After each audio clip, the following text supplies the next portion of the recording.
2, 1. Hi, everybody. My name is Ahmed, and I am here to talk to you about doing QA with a developer's mindset, or at least thinking a little bit more like a developer as you do QA. So this talk, I want this talk to be interactive, so please feel free to ask any questions. If you feel I'm going too fast or something or want some elaboration, please don't hesitate to ask. I'll be happy to answer any questions you have. And I've got this talk scheduled for about 45 minutes. That will give us more time near the end if there are additional questions for a Q&A session if need be. So with that in mind, let's start. So I want to start off just telling you just a little bit about me, and that's mainly so you just get an idea of where I'm coming from, and you can kind of put what I have to say into context, because any information I'll give you will be from my perspective and from my experiences. So I want you to moderate what I say just with an understanding of where, why I'd be saying that. Okay, so the first thing to keep in mind is that I am actually a developer. Okay, so I am not a QA, not a quality assurance person. However, as a developer, I have done QA informally in the past, in prior roles where I've worked with teams that sometimes did not have a QA or had like very, I guess, QAs that really weren't tied closely to the team, so we didn't have many QA services. I found that I was taking on quite a bit of the work informally that a QA would do, which for me included maintaining like a lot of automated acceptance, end-to-end tests, and running them regularly, and at times even reporting on issues with stories based on previous stories that would contradict from these automated acceptance tests. So I've done enough of this, and also was doing development on the side to give me a bit of a foot in both worlds. Additionally, I work closely with QA. So my current role, we do have a QA assigned to our team, and we work very closely. We assist with testing, sometimes assist with the automation, and we really work hand in hand. So again, more of a foot in both QA and developer worlds. So that's just kind of, anything I say, you kind of get an idea of where I'm coming from this information. Okay. So a good part of really doing QA with a developer mindset revolves around automated tests. In terms of, like writing them, thinking about them, thinking about the roles they perform, the different kinds of automated tests and places where your automated testing responsibilities could overlap with that of the developers. So to kind of start off a little bit, it's good to keep in mind just like the general structure of automated tests to get an idea if you haven't done any test automation before.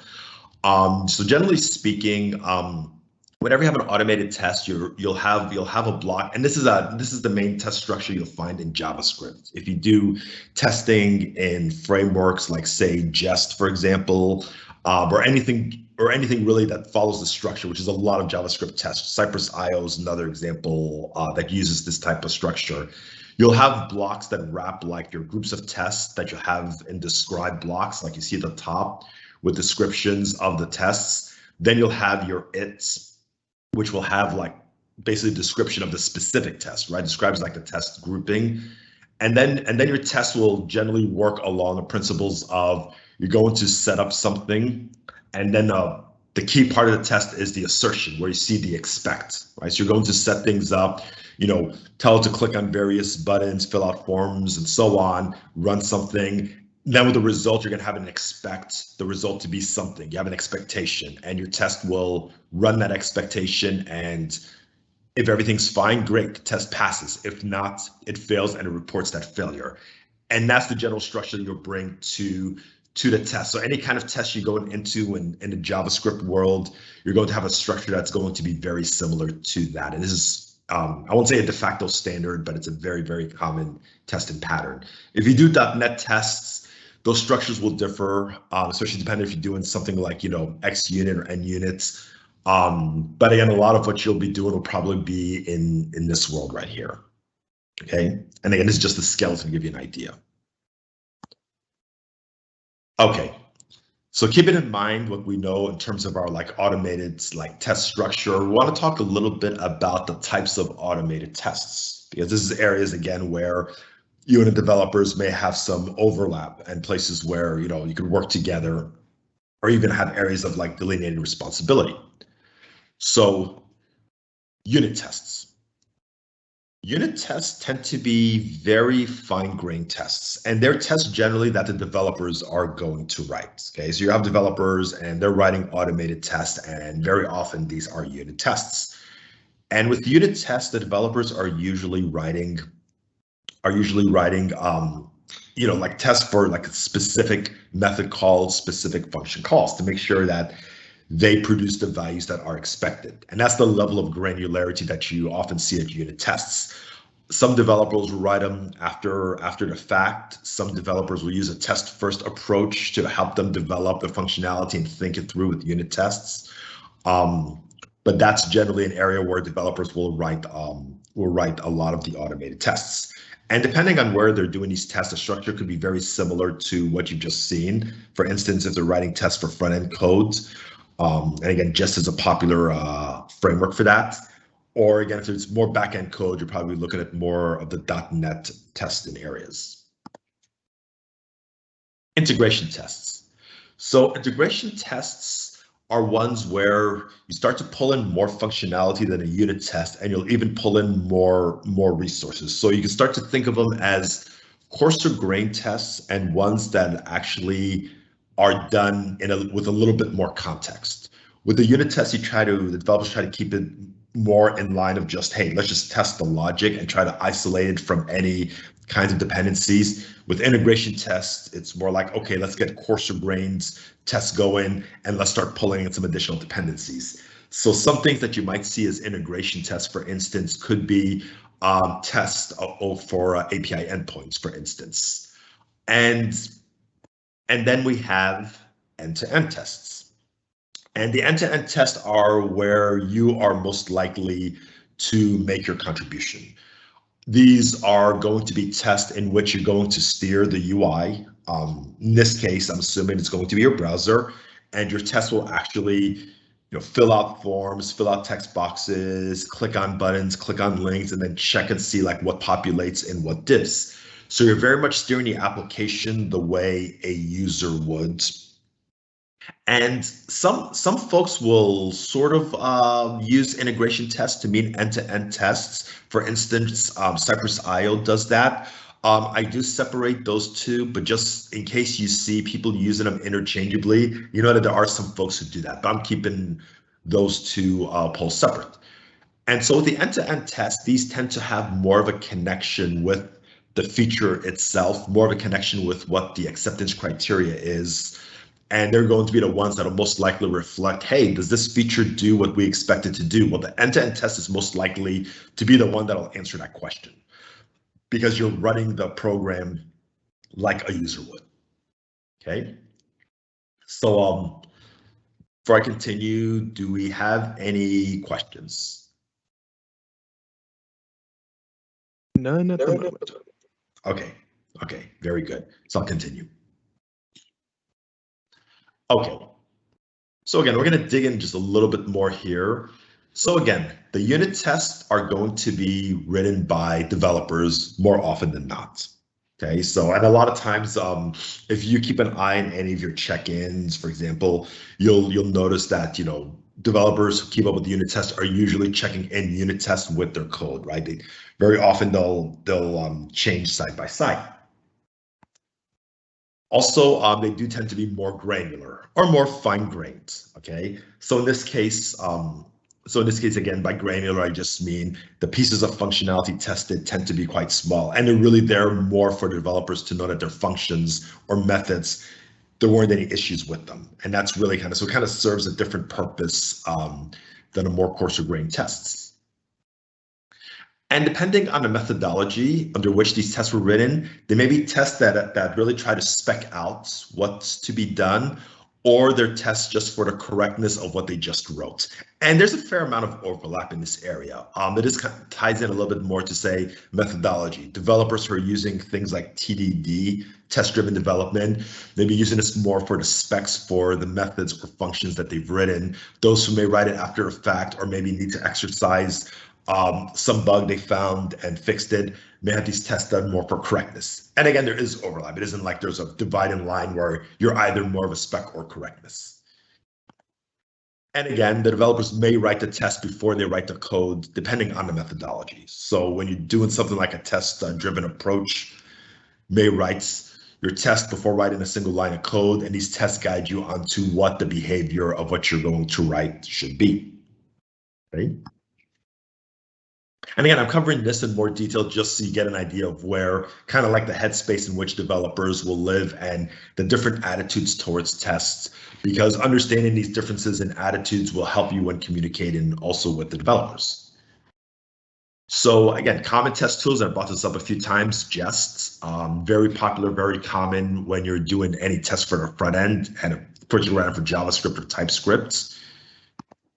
When you get into .NET, you've got XUnit and NUnit are common ones, and you have other tools. I mean, these aren't the only games in town. They're just a common one. There's tons of test frameworks out there, so really they're just a lot. But these are ones that you're likely to see because they've either become almost de facto standards or even come as part of say an environment. So you're likely to see these in practice.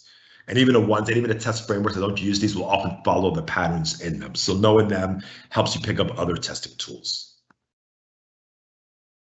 So again, and then your integration tests, right? So remember, these were the coarser-grained tests that I mentioned. So these ones also are often written by developers. And again, this is an area where you get a little bit of overlap. So you might actually find that you may get into some integration tests, but again, often you'll see developers doing this, okay? And again, they tend to be coarser grained. So again, you're testing bigger chunks of functionality, entire like API endpoints, okay?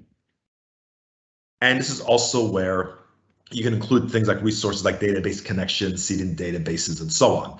So again, the strategy behind these tests and the purposes tend to differ as do the tools. And as stated, also sometimes people do confuse these types of tests with end-to-end tests, right? So you'll get some folks whole thing about integration test as integrated everything. So, and again, Cypress.io is probably the biggest one that does that. So just keep a bit mindful of that possibility when you hear someone talking about integration tests. And some of the common tools again. So for integration test, again, you could use like XUnit or NUnit for .NET, right? So you can make like API calls there and actually run tests through that. And you also have Postman. And Postman is a tool where you could do manual. It makes it easier to do API testing, whether manually or even automated. It does have scripting facilities whereby you could also write automated tests for API endpoints. But again, it's also something that you could just use for manual testing. So it's really useful if you want to, do test on your post requests, put in request bodies and just check on the results coming back. Okay, and so now the end-to-end test, and these are the tests that are most likely going to concern you as a QA. And so again, they're often written by QAs, right? So this is where when you write an automated test, this is most likely what you're going to be doing if you get into test automation, and which you may already be into or already may be doing.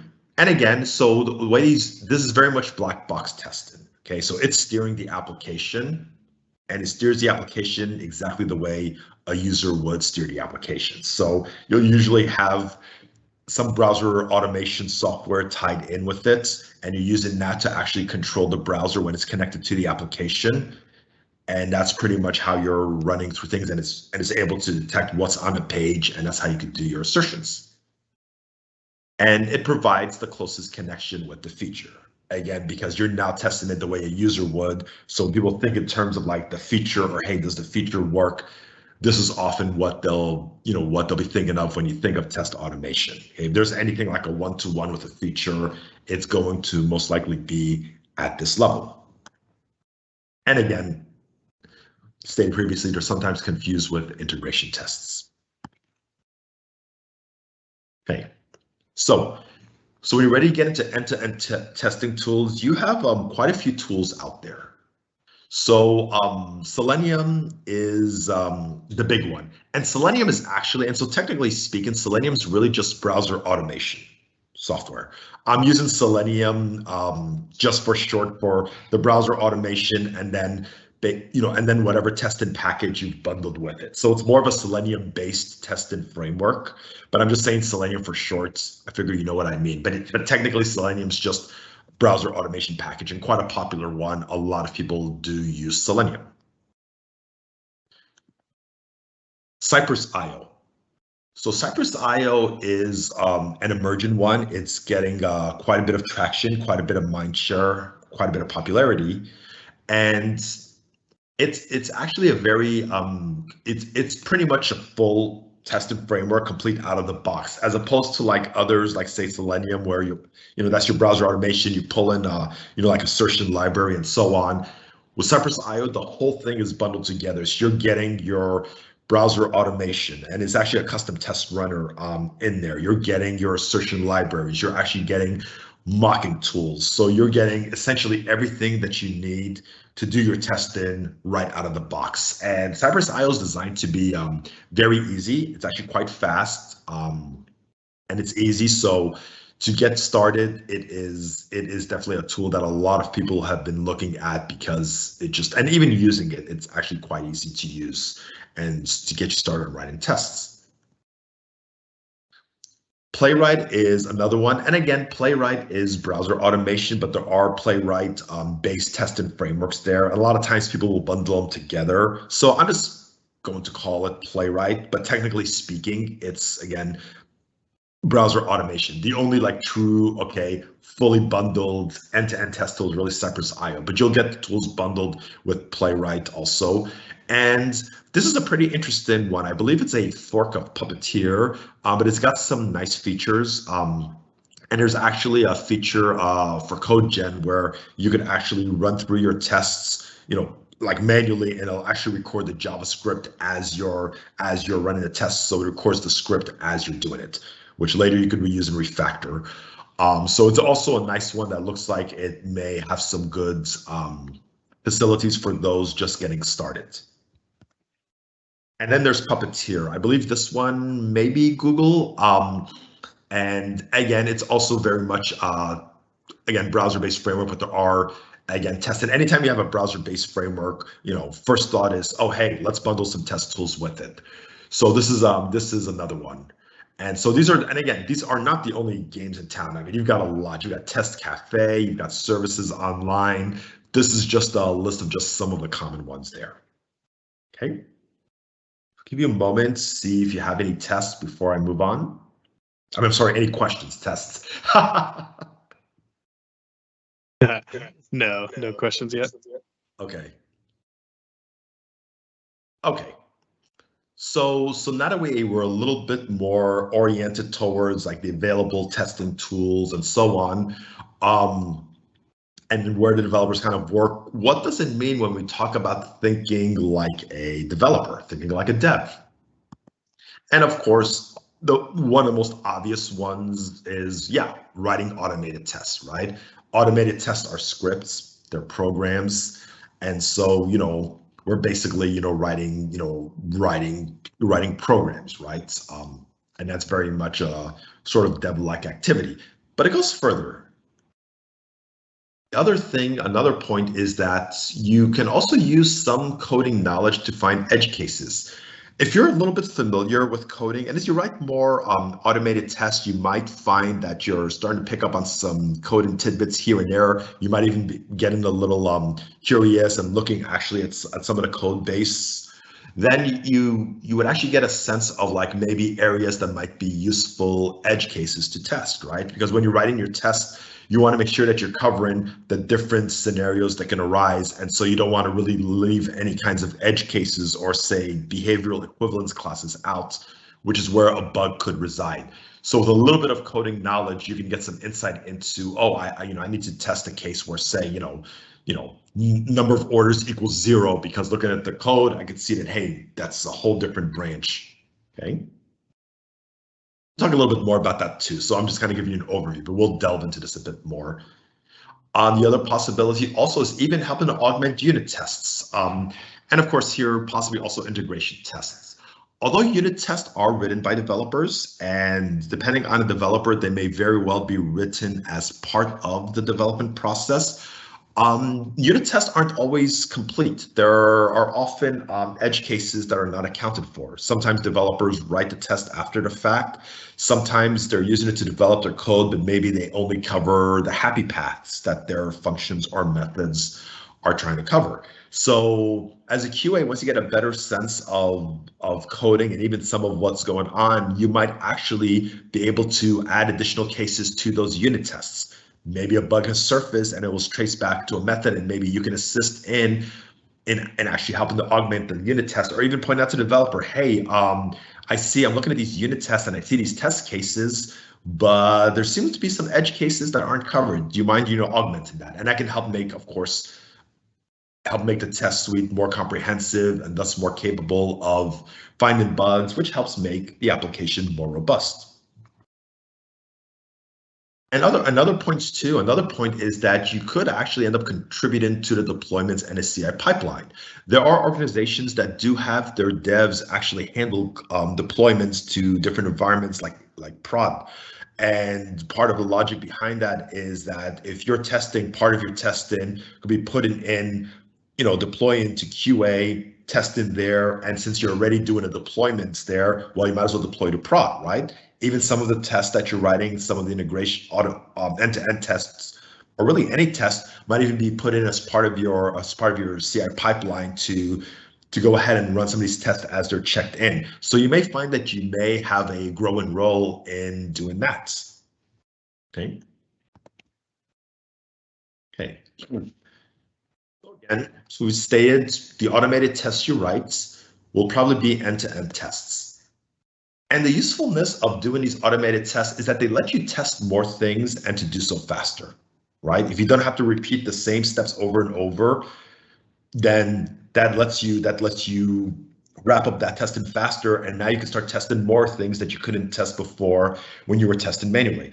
And this is extremely useful, especially when you're doing regression testing, right? So a lot of potential things that could break if code's checked in. And so a comprehensive body of regressions, or large body of regressions, right? We can argue whether or not tests could ever be comprehensive, will help you potentially catch issues much faster.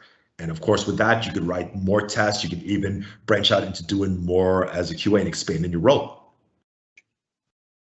And these automated tests, again, can serve as specs, because these tests essentially are the last word in what the application does. Unlike documentation, the test, you can actually run the test and know if these tests do reflect what the code is doing, because they will fail if that's what the code is not doing. So these tests can essentially serve as your specs, and you could run them. You could run them with check-ins, and then if the test fails, either there was a bug, or maybe there was a change, supported change that maybe was incompatible with previous functionality. And hey, there's a conversation that you do need to have, okay? Which pushes even your role further into maybe even helping with some planning stories. And this all can also help you segue into development if that's something that you're interested in, because once you start writing automated tests, you're basically writing code at that point in time, and you start to get at least more of a sense of what's happening in the coding world. And that's something where, hey, maybe you could even increase your contributions to the team. See, there's a way you could slide into doing more development if that's something that you are interested in. Okay. So finding edge cases by understanding code.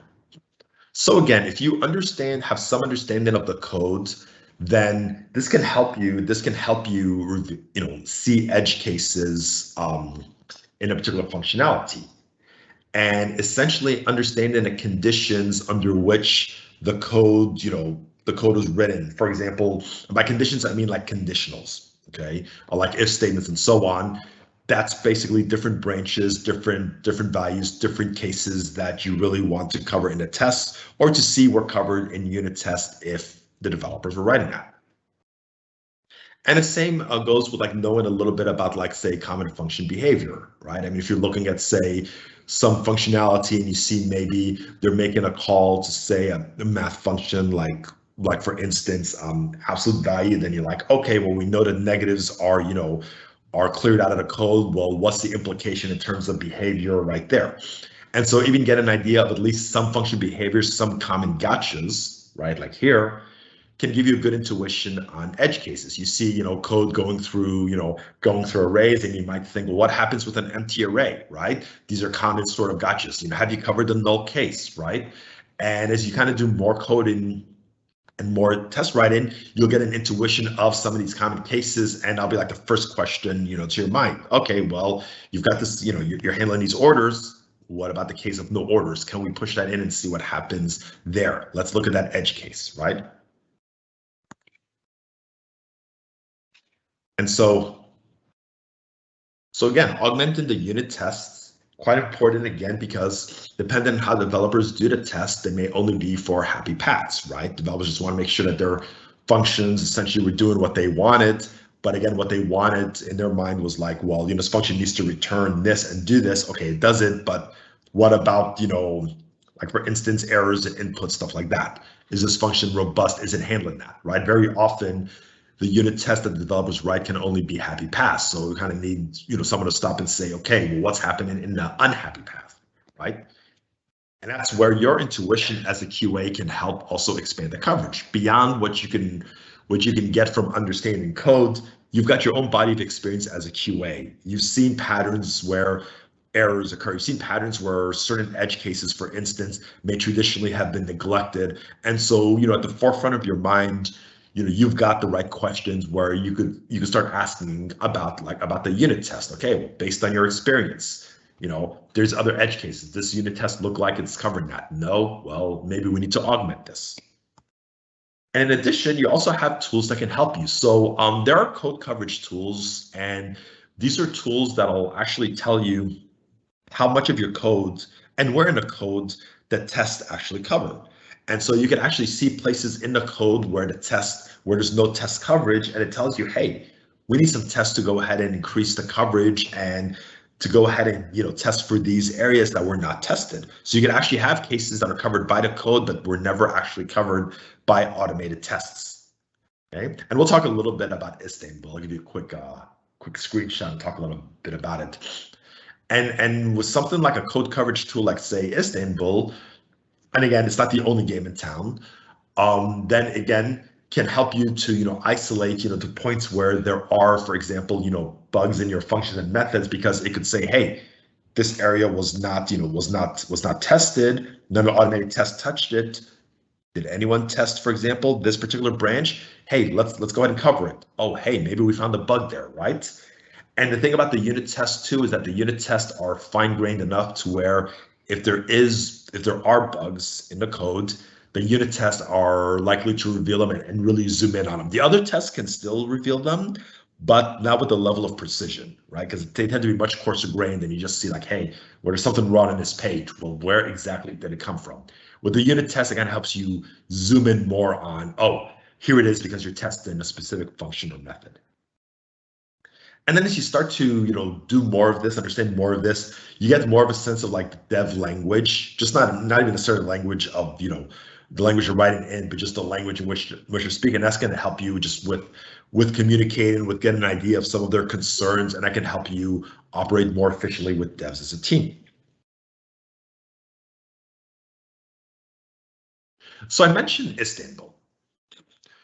So Istanbul is a test coverage tool. It is a test coverage tool that works with Jest. And it's a pretty nice tool. I've used it. So what it does is you run the tool, And essentially, it's going to go through, it's going to instrument your code, then it's going to look it through all of the just tests that you've got.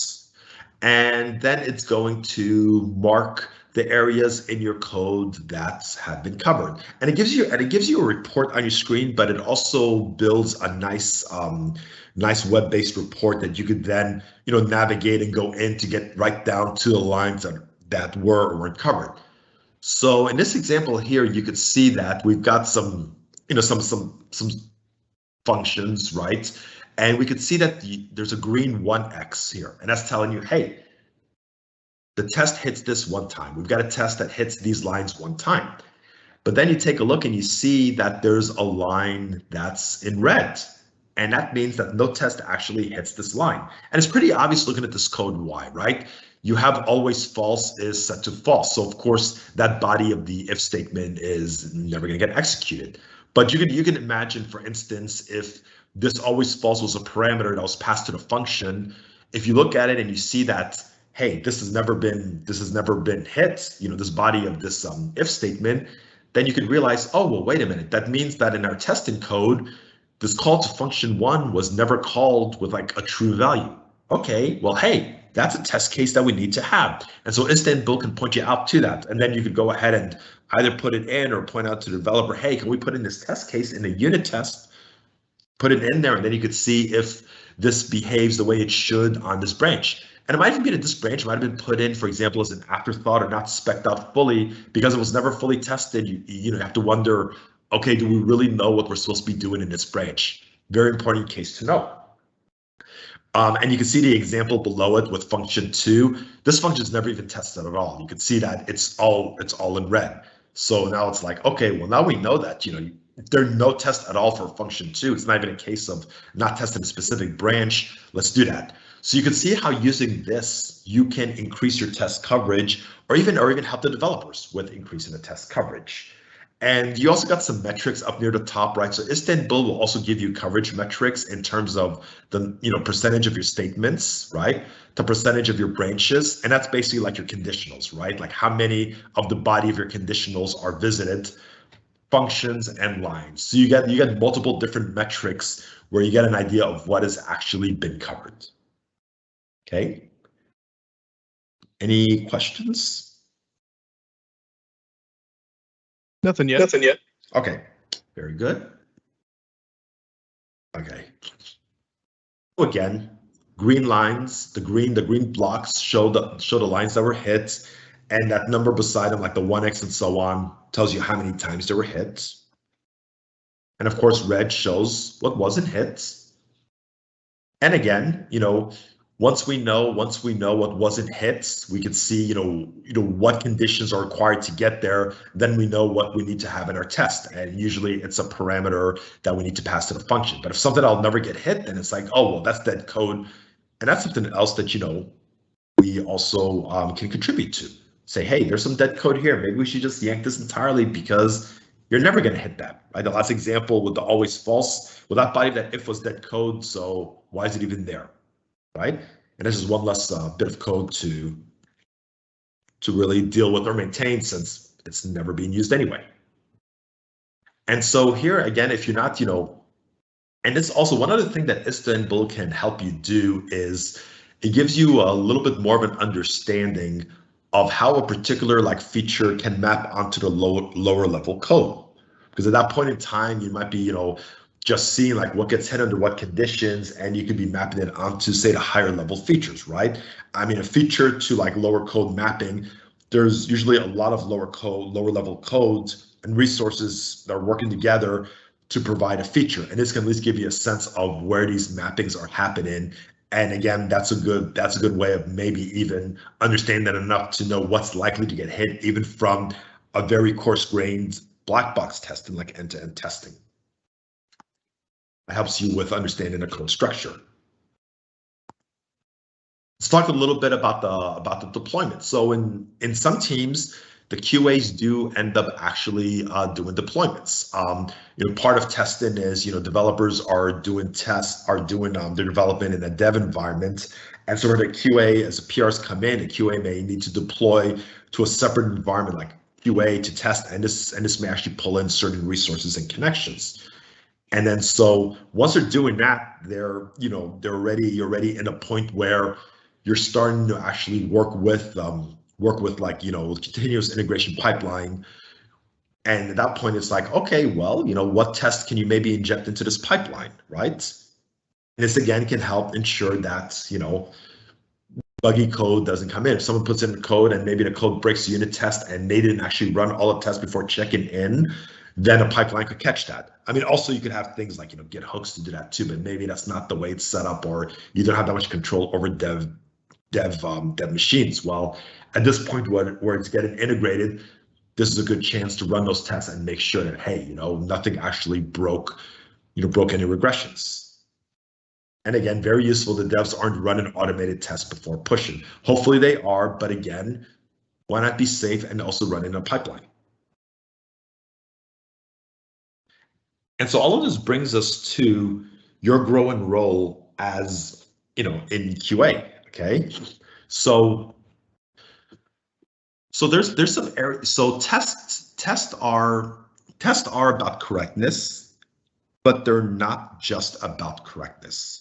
So there's quite a bit that a growing role, a growing sense of where tests are fitting into the development view.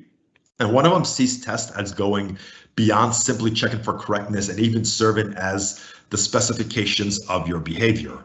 Okay, so that basically, when you're running these tests, you're not just saying, hey, this needs to work, but it's also like, hey, well, you see this test, this is telling you what this code needs to do, what these features need to be.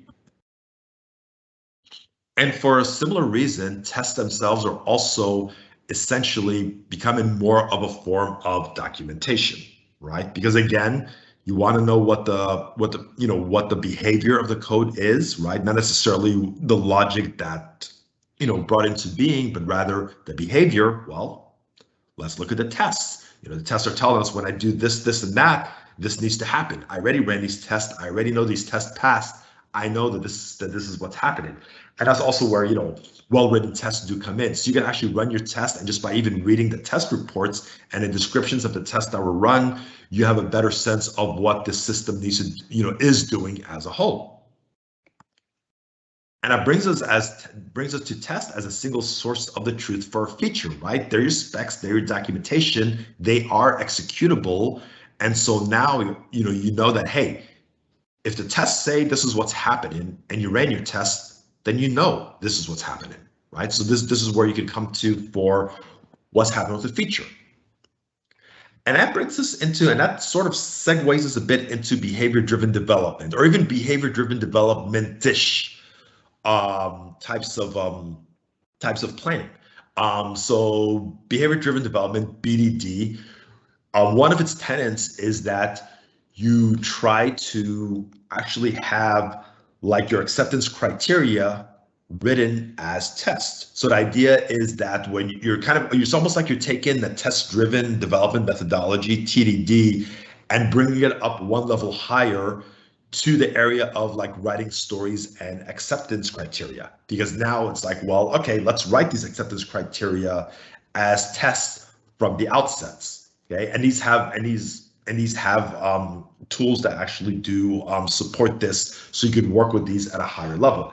But once you start getting into things that are more BDD or BDD style, then this naturally starts to grow your role in development. Because now it's like, well, if you're writing a lot of tests and like end-to-end tests, and these are the tests that are most relevant to the level of the feature and thus your acceptance criteria, and if your team is sort of adopted more of a BDD style of doing things, that means that you're naturally moving in more into the planning side of things, which is good. Again, it gives you a greater role in development, gives you a greater role in the planning and helping with the crafting of stories. So again, behavior-driven development. So again, it's more of a sort of outside in, almost like TDD, but taken up to a higher level. And it's got a variety of different tenets, but again, it's a very test-driven approach, and it's enabled by having tools that can translate from higher level like prose statements of behavior onto tests. So you'll see tools like SpecFlow and Cucumber. And what these tools are is that they'll actually allow you to have like English prose tests, like given, when, thens, which we'll talk about in a moment. And they let you write a translation layer so that when people, even non-developers, stakeholders, write these acceptance criteria in that form, there's an automatic translation layer that'll turn them into executable tests. So as they write their prose, these are executable tests. And so SpecFlow is one that works with .NET. Cucumber is more in a JavaScript world and has a few supports other environments too. But those are two examples of BDT tools. So there is some tooling to support this. And it tends to bypass that whole, okay, well, here's my acceptance criteria. Let me go ahead and write the test. You're still writing the translation layer, but if you think of your translation layer carefully enough and the prose restricted enough, then there's going to be less work doing that. And a lot of the prose goes through and automatically gets translated. So now it's like these things that we're writing, they are acceptance tests almost out of the box, almost automated acceptance tests out of the box. And so here it's useful to understand like the kind of structure by which people can write these sort of these acceptance tests in a more structured way, but still in prose, sort of structured English, that they call Gherkins, but other people will call given, when, thens. So you could choose either term. And we'll talk about that in a second. And again, this means that now what you're doing in a team could span basically the whole sort of life cycle of the feature. You could be involved from the moment of like, what are these, what are the tests for the feature supposed to be, which is actually the acceptance criteria, helping writing the stories, all the way to, well, let's make sure now that this implementation of the feature works and is not breaking any regressions. So again, that expands your role and gets you more into planning and development. So I mentioned Gherkins. And again, Gherkins are given, when, thens, but this is just a structured way by which you could write, basically plain English test. And I mean, you don't have to write them in Gherkins. You could, like BDD tools, you're writing a translation layer. So really, you've got a choice, but they're a clean, readable way of writing tests, of writing these acceptance criteria, and they're useful in that with more structure and more regularity, it makes it easier for us to look at a glance at some features and understand what is supposed to happen. So a Gherkin is generally going to have a style of given, when, then. An idea is that the given will describe what the context needs to be for this feature. When will describe a particular action. Then will describe an expectation. So for example, if you're doing, say, an ordering system, you could say, given I'm on the ordering page, when the customer submits an order, then the customer sees an order number, for example. But idea is that when you structure your test in this way, you have a very regular way of describing all the important elements of a feature. And it gives you a regular language by which you could talk about it, by which you could look at it, and by which you could express your acceptance criteria. And it does translate quite naturally into tests. And so again, and there are people, even people who don't write automated tests, will often try to have Gherkins because they'll even help focus the thought on what the feature should do. Because when you're thinking of given, when, then, you're really forced to think about the concrete implementation, well, not an implementation, but rather the concrete manifestation of a feature. Well, how does this feature feel, or how does this feature work on a concrete basis, right? It helps fight against some of the abstraction that you sometimes see in some stories or acceptance criteria by getting you to the nitty gritty of like, okay, well, what should we be seeing when this works? And it's good for this for the styles of automated tests. I mean, you could structure your test in that format too if you want. You could have your describe blocks, which can be layered as given with additional blocks as when, and then your thens could be basically your it blocks. So it even gives you a way, if you want, to actually structure your tests in a similar fashion. Okay? Which again, as you get your test reports, can make them more readable for people who are trying to see what the system is doing. And as stated, it's also good for just prose tests. Even if they never go to automated tests, It makes your prose test more structured, more readable, and helps combat against that sometimes tendency towards abstraction when trying to describe a feature, right? You don't want to be overly abstract. You want to know, what is this thing doing? What does it need to do? I mean behavior, right? And so again, when you're using behavior-driven development tools, again, they're generally designed so that there's a translation layer that you can have, that'll translate the given when-thens into the final test, so that when people write them, and they can just write them very cleanly, then they can automatically get translated into the tests. And so that's where those tools do come in, and that helps kind of give this methodology some teeth, if you will. Okay, and that pretty much gets you to that. And that's really like the last bit of where, as a QA, adopted more of a developer mindset, where you can move more into development and even more into planning. You're actually going even a little bit beyond development. And so your role as a QA at this point becomes more of an end-to-end role, really. You're really working from like inception to completion of a particular feature, and you're there at every step of the way, contributing and really helping the process along, right? So it's like, I guess I could have just renamed the talk to QA. It's not just for testers anymore, right? But this is like the growing, where your growing role can be and where you can take advantage of it. And that's really about it. See, we're right on time, 12:46. So I did say about 45 minutes. So any questions? Rest of the time, I can answer any questions you may have. No questions at the moment. Okay. Cool. I hope that means everything was understood. Again, if there was anything I could maybe explain more, if I went a little bit fast, or you need me to kind of go over something else, I'll be happy to. We've got a few more minutes. I definitely want to make sure everybody understood and is comfortable with everything that was discussed here. All right, got one question. Sure. If you were to work on a single page application with components with no previous testing in place, which tool would you recommend for end-to-end testing? Selenium, Cypress, Playwright, or whatever? I personally would recommend Cypress, possibly Playwright. I've got more experience with Cypress, but what I've seen from Playwright, especially with the code gen, is quite promising. So I would recommend those two, and just based on the fact that I have more experience with it, I'd feel better recommending Cypress. One of the things I like about, Selenium tends to be a bit slower than some of the other tools, and it's slower than Cypress.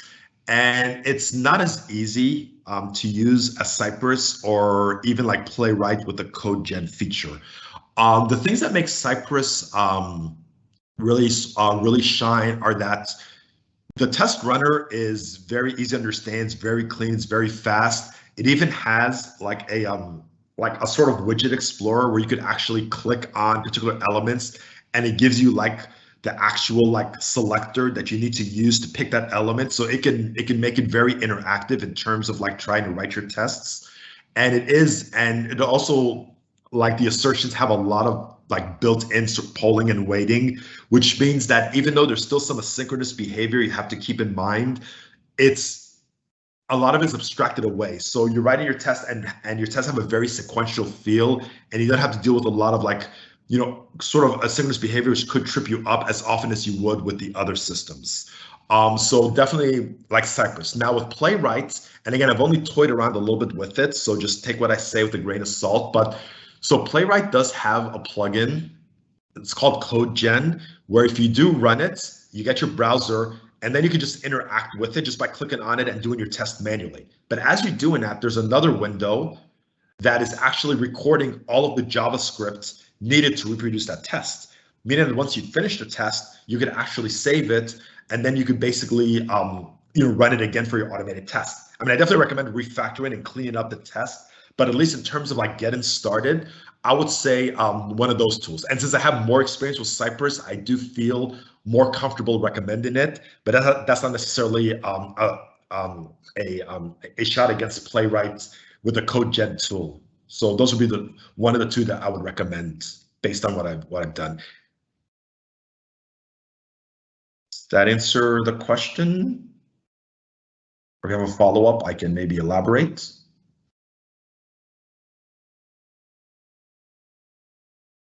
Yeah, we can wait for a follow-up. I don't have any more in the queue at the moment. Okay, that's fine. Do you see Selenium lasting as a testing tool long term, or will it lose market share over time to Cypress and other new testing tools? So, I think it will lose market share over time. That's not to say that it's going to get like knocked out anytime soon. Selenium has mind share. It's been around a really long time, and so there's a lot of inertia behind it. But a lot of these new testing tools are just a lot better than Selenium, and they're a lot easier for people to use. But again, you've got a lot of code that's been invested in Selenium. You've got a lot of knowledge.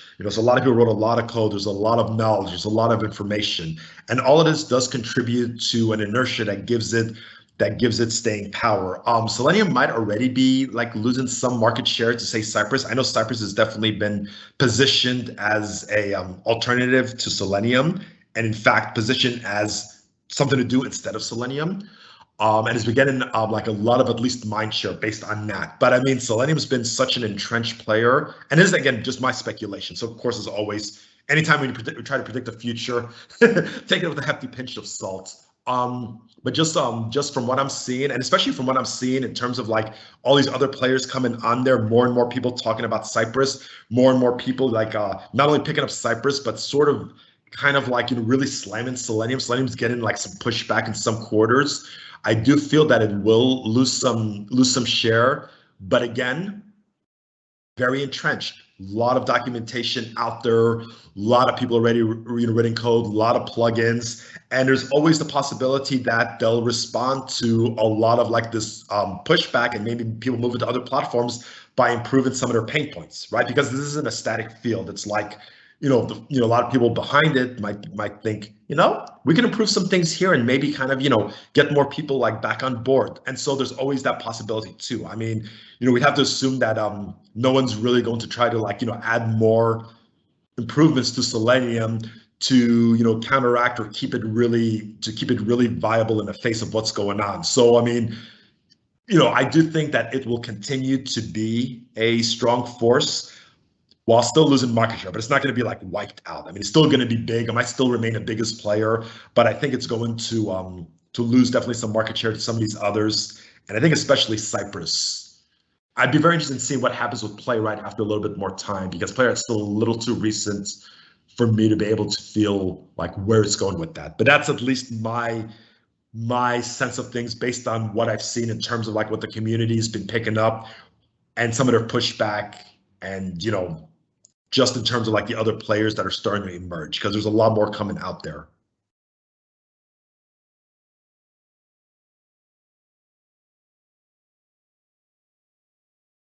All right, got a few more minutes for questions if anyone else wants to put theirs in.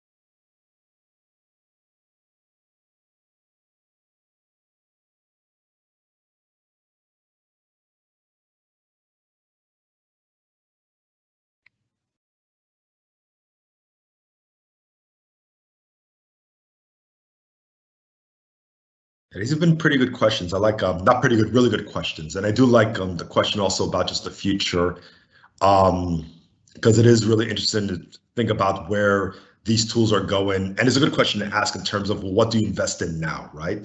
So that's these are really good questions. Thank you for asking them.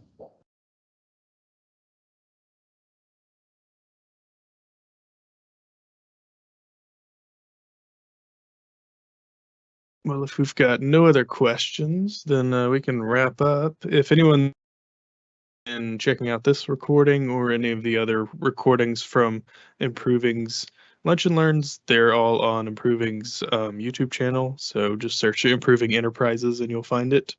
And this one should go up on Monday or Tuesday of next week. Great. Cool. And thank you very much for the opportunity to speak. And again, thank you for your questions. Really enjoyed this, and I hope you found this talk valuable. If there's any questions I can answer after the fact, please do not hesitate to reach out to me. I will try to be of as much service as I can.